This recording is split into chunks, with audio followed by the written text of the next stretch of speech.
Okay, here's a scenario, right? Let's say 3 men are starting to break into your house that you share with your boyfriend. Would you want your boyfriend to have a firearm to defend the home, defend you in that situation? I mean, I don't think it's necessary that he has a gun to defend. Like, I mean, turn on all the lights, hit the car alarm, startle, like, you know. Call the police? Sure, you know, How long that's do you not, think? they're not there, but that's not super Sometimes relevant. you don't have enough time to just... Right, but if they have a gun and you have a gun, like, no one's winning that. Would you prefer your boyfriend to attempt to expel the evaders with his own fists or with a gun? I mean, I don't know.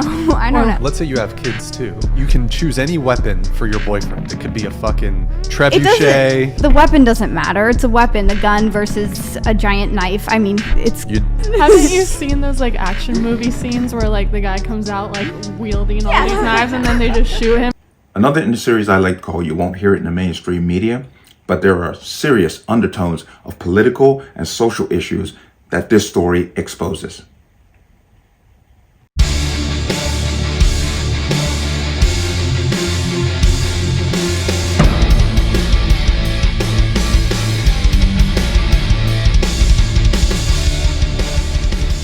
Welcome to another installment of the Connecticut Gun Bench. Today's video is brought to you by P.A.N. Firearms, LLC. P.A.N. Firearms, your area certification, multifaceted gun training.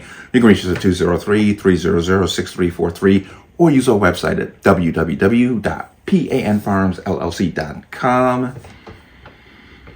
As always, be a link in the description box below. And you like channel, like content, what I do here, you can support me. The link, everything is appreciated. And once again, there is more scrutiny for gun-related channels on YouTube. So if your comment disappears, I'm not doing it. If I remove your comment, I will tell you I did it.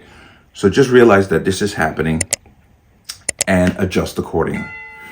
Let's talk about this. And this is a story that you could say was a nice example of a self-defense situation, but there are other issues that are exposed with this story. Now, the gist of the story is a woman and her partner were asleep in their home. Some guy walked through their door claiming to be looking for somebody else. She drew a gun and held him at gunpoint. Now, I don't want to expose everything right away because as I tell you more details, you're going to go, damn. Let me bring you into here. Baker City woman defends home with revolver after sex offender breaks in. Now, a Baker City woman defended her home with a .22 caliber revolver. Okay. Right there, 22 caliber, please. Get as large a caliber as you can handle. Now, I don't know if she can handle anything beyond a 22, but I'm pretty sure if she was put through her paces and some training, she could handle something bigger. I'm not saying 22 is like an ineffective caliber, but it's not one I would choose for self-defense. Early in the morning of September 11th, 2024, after an intruder entered the house while she and her partner were sleeping. The intruder, 36-year-old Brandon Douglas Culberson, entered through a sliding door and startled the couple by claiming he was looking for somebody named Rebecca. Now, this guy apparently is a sex offender. Okay? The couple told police they didn't know Culberson, which made them fear for their safety. Holtz quickly retrieved her revolver and ordered Culberson to sit on the porch while Lou Burke called 911. However, due to police staffing shortages, no patrols were available between 2 and 7 a.m., leaving the couple to manage the situation alone. We are truly on our own. Now, this is from a local newspaper. The Baker City Police Department ceased 24-hour patrols on December 1st, 2023. Police Chief Ty Doobie said the department didn't have enough officers to maintain round-the-clock patrols without incurring excessive overtime and increasing stress on officers. Well, that's what defund the police gets you, because Oregon is a big defund the police. Remember, they had that no-go zones right around the time the Summer of Love and the George Floyd riots. If you remember that whole thing, where they took over blocks of a city. This is what it gets you. Duty had hoped to resume 24-hour patrols in June of this year, but 3 newly hired officers still needing to finish a training course at the State Academy. That wasn't possible. However, City Manager Barry Murphy said on Friday, September 13th, that the police department will resume 24-hour patrols on September 23rd. Between now and then, the department will provide coverage during the early morning hours when there are gaps between scheduled patrols. Okay, I'm going to come down to here. This is where it gets tricky. As the minutes passed, Culberson became agitated and refused Holtz's commands. When he began walking away from the house, Holmes fired 2 warning shots in his directions. The shots were not aimed to harm, but served as a deterrent. Culberson left the property, and later that morning, Baker City Police Officer Josh Chandler located and arrested him at a nearby Maverick gas station. Culberson was charged with first-degree criminal trespassing and failing to report as a sex offender, and he is scheduled to appear in court on October 1st. Okay. This was his second arrest in 3 months following an early incident in which Culberson resisted arrest and was tased by officers. Okay, fine. Let's come out of that. And you can see the glaring problems I'm talking about here. I'm surprised, this is Oregon. They're not really gun friendly.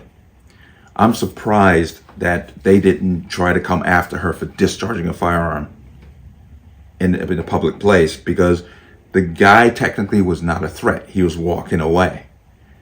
That surprises me, but another problem is, of course, is the fact that they could not get a police officer to come out to their home because there were none available. And that's crazy. That's crazy. This worked out in her favor for the people that were in the house. It worked out for them, but this could have instantly been flipped. You know the police are not coming. You're stuck. You got a .22 revolver.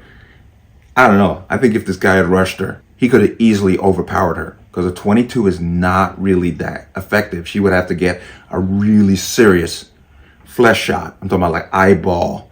I mean, I just don't see her getting that off with a person running at it full steam.